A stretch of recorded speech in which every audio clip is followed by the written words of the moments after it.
मीठे अनार फल खाना बलमुआ सुगना हो, सजन सुगना हो, छैल सुगना बन के आना।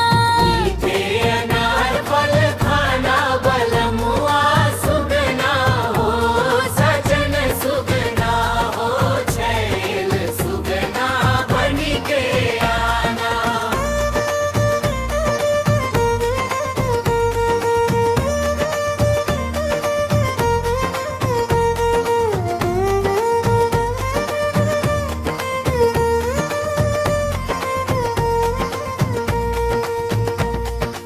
आना त आना वही बादन में आना, आना ताना वही बादन में आना। मलिया के भेष धरे आना बलमुआ सुगना हो, सजन सुगना हो, छैल सुगना बन के आना।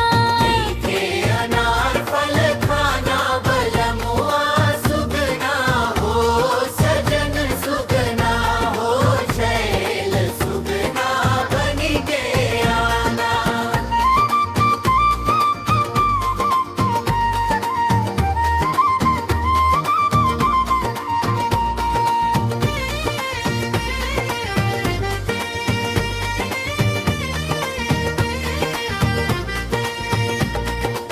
आना ताना वही कुआं पे आना, आना ताना वही कुआं पे आना।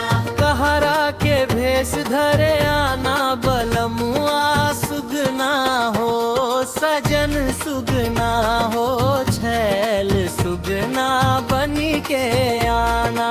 मीठे अनार फल खाना बलमुआ सुगना हो, सजन सुगना हो, छैल सुगना बन के आना।